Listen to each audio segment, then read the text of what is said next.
Welcome to Above and Below, the podcast of the Construction Industry Alliance for Suicide Prevention. I'm Sonya Bohmann, the Executive Director of CIASP. Zalk Malik, my co-host, is not joining us today, but I have the privilege of having a conversation with Chelsea Fenton, otherwise known as That Union Laborer, if you follow her on Instagram. So Chelsea, welcome. Hi, Sonya. How are you? Good. How are you? Good. I'm so excited to be here and super pumped. I love that you have this podcast. Thanks. This is super awesome. It is lots of fun. If you haven't checked out our episodes yet, they are, we are about a year, we're just about a year in. So you will be one of the last episodes before we hit our 1 year mark.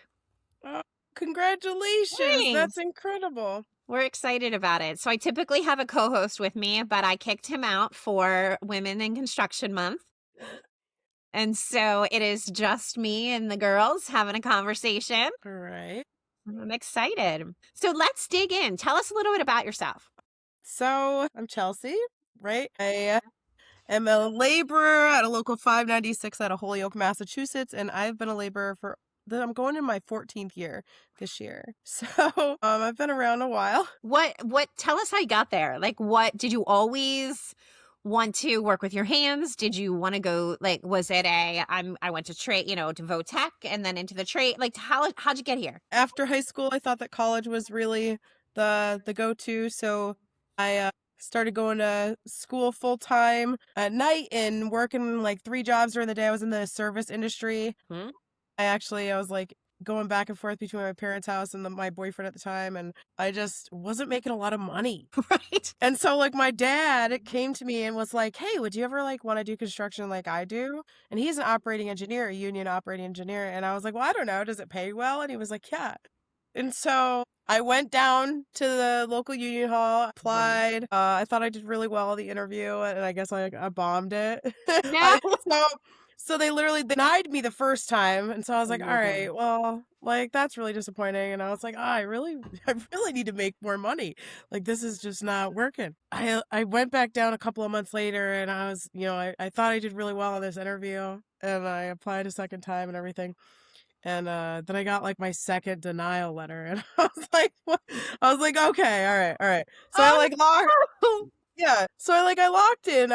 By this time, I was like, you know what? No, I'm really not giving this up. Now I'm like fixated on this because I'm like, man, I need to make the money that my dad makes, right? Like, I'm like this. By this time, I'm this 19-year-old kid. I have a birthday. I turned 19, and I'm like, I really want to get into the union. It's like either that or they're military at this point. I'm like, I need to do something. And I remember going to my third interview. I applied a third time. I went to my third interview, and I told the business agent, I'm like, you're going to give me this job because I'm going to run circles around these guys. And so then, and I kind of like harassed him every week until really I got a acceptance. Tenacity. Not harassment, tenacity. Yeah, I was like but I'm like this 19-year-old kid, right? And right. I'm like, man, I like just didn't understand. Like, why is this like, but the third time was the charm, I guess. And I did a season of paving. That was my first job in the union. That's hard. That's hard. Yeah, it was tough. Right? It was tough. It was hot, and I didn't really messy, and yeah. Yeah, I didn't really know anybody, and I didn't know anything. Still, I still don't know anything. I say that I don't know everything, but yeah, it was a tough first year. And I told my father that I was gonna quit, and he was like, you know what, honey, if you really do 5 years, Wow. and you really hate it, then just quit and get out, and take your money and run. But here I am. Now, were you still trying to do college at the same time, or? No, I didn't qualify for any financial aid. I had to pay for college myself because my dad at the time, made too much as a blue collar worker. So I didn't, qualify for financial aid. So I was paying for it out of pocket. And I was just like, this is just not working. And I remember after I was done with my apprenticeship, I went and I was just like so super excited. I went and like bought a new truck at the time. And I was just this kid, by that time I turned 21. I think I was like 21 or 22 when I journeyed out. And I did a lot of like concrete work and like pipe work and demo and stuff. And now a couple of years ago, I kind of saw a couple different videos online of like different women in trades, and like all these comments were saying like, hey, like what, how do you do that? Like what, and I'm like, this kind of like light bulb went off in my head. I'm like, I could do that for the laborers. And so for the last couple of years, I've been on TikTok and Instagram and social media recruiting women into I the love that. union trades. So yeah, that's kind of like my passion, and I kind of want my daughter's job sites to look different someday. So let's talk about that a little bit more. So if someone, specifically a woman, wanted to enter the trades, I think there's a lot of misconceptions and there's a lot of reality too that has to be talked about in the conversation.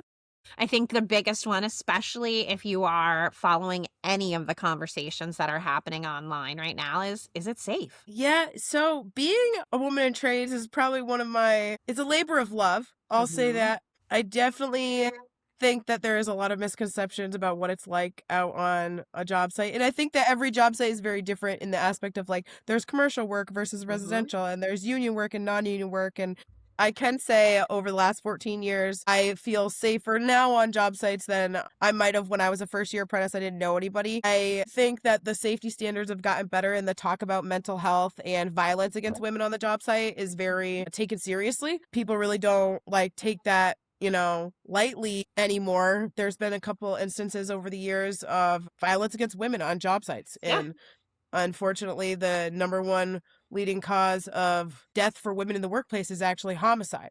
And a lot of people wouldn't even think that. It's really unfortunate. I think that the old, like, oh, you got to have like thick skin to like make it out here. Everybody wants to go home at the end of the day. We're all, you become, the part of the team. And no matter if you're a man or a woman, if you have like a good work ethic and you have people that have your back and support you, it's really like allies got to stand up for women as well on the job site. If there's somebody, that's an apprentice or somebody that's new into the trade, I think that women definitely need to understand that we are still only 4% of the industry on the tools. There's a lot of different numbers out there. If there's more women on your job site and more women in leadership, the safer you're going to be. And we have a lot of great union brothers out there that are looking out for us, that genuinely like, they care about us. We're continuing the trade on. We're going to pay their pension. Like, we're serious about this career. We have great skills. We contribute a lot to our teams and our job sites. So I think that unfortunately, you're going to have a lot of talk when, unfortunately, there's been different instances with Odie Hicks and Amber Check out in Minnesota, unfortunately, back in November. I think that it's totally valid to have concerns and like want to know, like, hey, like, how is this? But I think that at the same time, we got to be real with ourselves, and, we just have to be safe and look out for each other as well. Be aware of our surroundings. Fair enough. I mean, I think certainly just as women. We need to recognize that there's violence everywhere. And it's not just aimed at women, certainly. So we all need to just be smart about our surroundings, the people that we associate with, and creating those allyships like you talked about, for sure. Yeah. And like really talk and like bringing this stuff up. I actually brought it up at my toolbox talk. I was inspired by a sister online to go to my safety officer. And I said, this is a problem. This is this is another instance of violence against women on the job site that we've heard about and we know about. I think that we should bring attention to it. And a lot of guys that I told this story of this poor woman in Minnesota, they were like, what? Yeah. And I was like, yeah, just because he did not like her. Like, that's how real it is for us versus the men on the job site. Like, back in the day, they would just beat each other up. No, they don't think that somebody is going to literally like harm somebody, on the job site, but it happens. It's just, I think that if we talk more about it and kind of get uncomfortable, get comfortable with being uncomfortable is really just like the world has changed. The world has changed. And I think that in some ways it's stayed the same as well, though. And so that's not always great. So that sort of leads me to my next question, because there's just challenges in general for being a woman, but being a woman in construction, specifically on a job site. I guess the question is, how do you balance that? Not just with, and although motherhood is not our only personality, but it's what we are as well as women in construction. So how does that work with specific times and the inflexibility? And, is there the most basic question is bathroom facilities and the challenges that women have in relationship to that. Let's dig in there. I know, I just said a lot of things. Being a woman on the construction site, I will say, number one, the bathroom is not one of the hardest things in being pregnant on the job site. I worked till I was almost 30 weeks pregnant on the job site with my daughter. I was already journeyman, so I was already like journeyed out. I personally tell my apprentices that if you are an apprentice, finish your apprenticeship and get vested before you would like to maybe start a family, if you can. If your life, because it's that much harder to go to class when you have a baby at home. Sure. And get back to work and like make sure that your benefits and your insurance rolls over, because you have to have so many hours. And you have a good savings account for, that time in between when maternity leave kicks in or your paid leave, like by the state. You really want to try to, when you get a union career, you sign up, for, it's a commitment. It's not like a regular 9 to 5. It's a, life choice. It's a lifelong decision and commitment. Mm-hmm. So, you're setting up your future family with some generational wealth. You're going to want to think about a couple of things. The bathroom is just difficult. I never lie to any of my apprentices. I'm like, now I got our building and site contract has combination locked bathrooms separate for women on site, and the steward or the foreman and their superintendent all deals with that. Mm-hmm. For women members, just because like I brought it up to my executive board and was like, okay, after I had my daughter, I'm like, I literally couldn't even fit inside a bathroom on the job site. I was so big, I had high fluid, right? So I'm like wearing overalls and trying to like use the same bathroom that all the men use. And it was awful, right? I was like wicked nauseous and like everything smelled bad and like it just like a clean bathroom can just make or break your day. Mm-hmm. It's just sanitary. It's helpful for us. Usually there's not a lot of places to wash your hands on the job site. There's not hot running water on a job. Yeah. So that brings up the conversation that women have to deal with, not just the regular uses of the bathroom, but menstruation. And where do you, if you are nursing, where's a safe space for that to happen? So I do know with the Pregnant Workers Act, it is actually your employer's obligation. They have to give you a space with a freezer to freeze your milk in a fridge, right? They have to give you a separate area that's locked, has lights, and it's not a bathroom. They have to give that to you legally. Your employer is obligated from the Pregnant Workers Act. So I do know that. I do know a lot of trade sisters that unfortunately they will pump in their car. A lot of them have coolers, right? They have to make sure that they have extra parts and pieces. I've done that on a job site.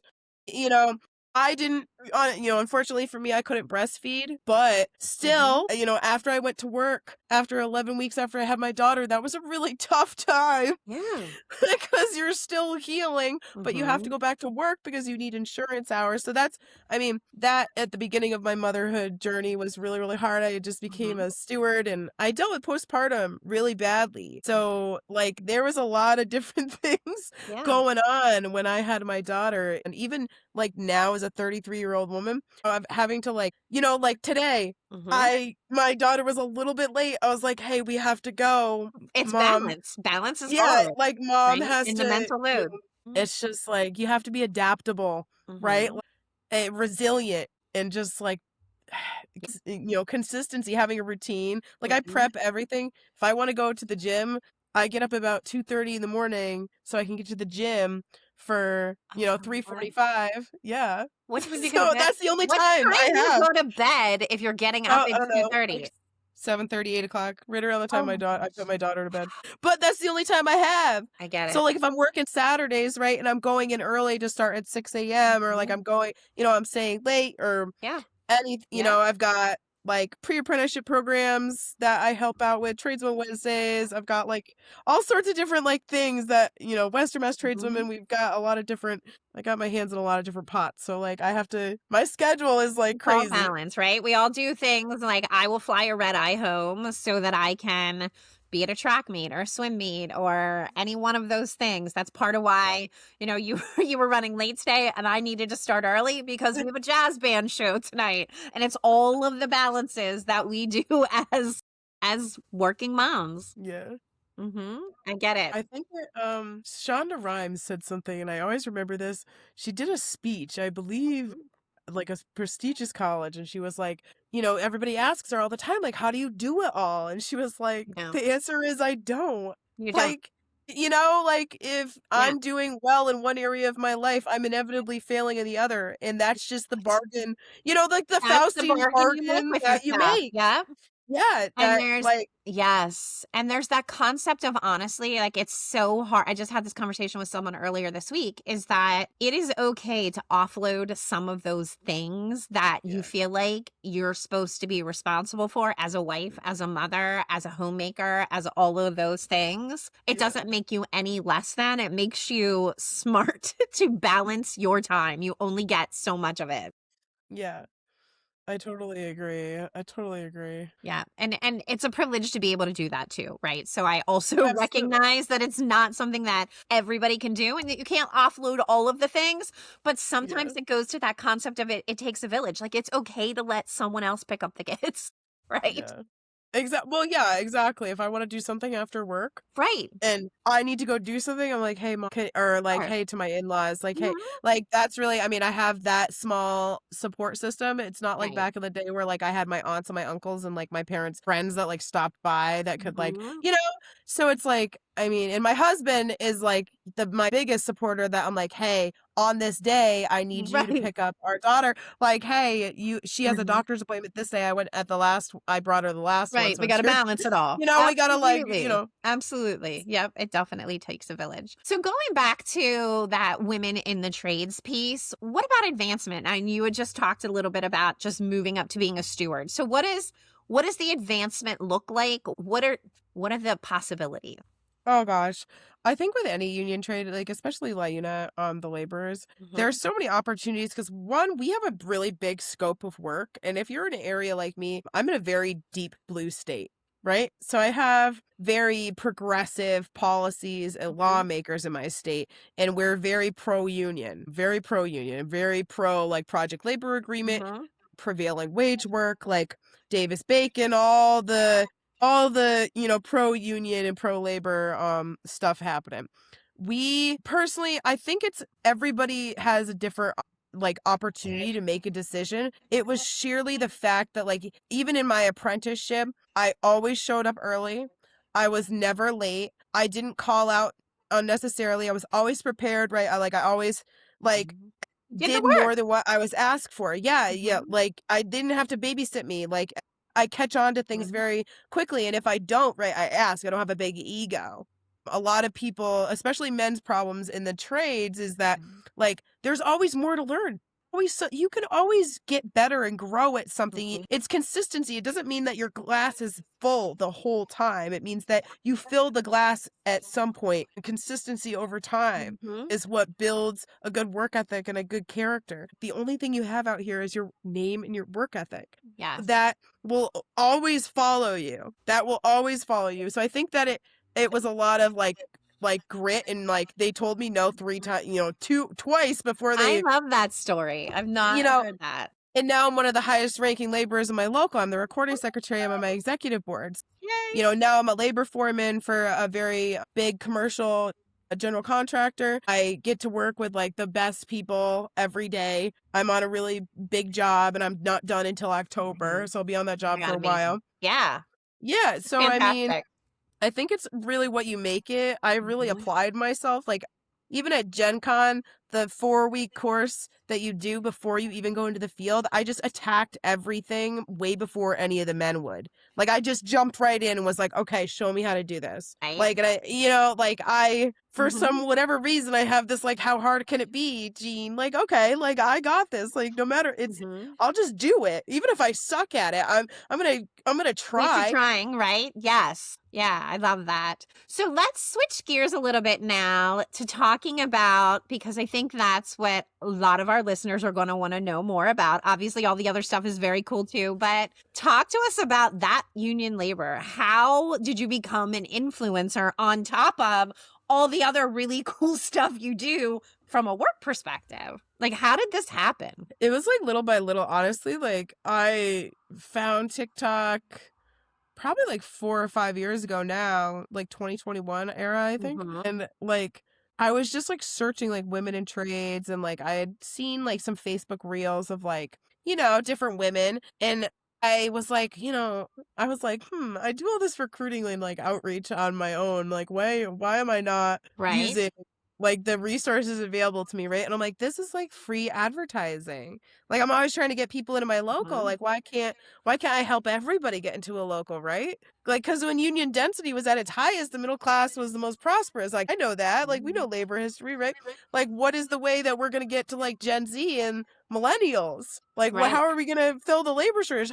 Social media is pretty like crazy. It's a computer in your pocket. So like TikTok, I'm like, I'm like learning about like algorithms, and I'm like, oh, this is different than like Facebook. And I'm like, this is cool. So I just kind of like, my earlier videos, you could tell I'm like doing different trends, or like just like random, like I'll post like, I was like posting like different like posters that I'd find from like, Washington Women in Trades, or like Chicago Women in Trades, or like different like organizations I knew about. And I'm like, I just kept kind of looking for like tradeswomen and like construction, blue collar content, and like was really like, I would like follow only women for forever. Cause like, I'm like, what's my mission in life? To get as many women into the unionized trades as I possibly can until I retire or I die. Like, that's been my mission forever. Why don't I just keep like, why don't I try this on social media?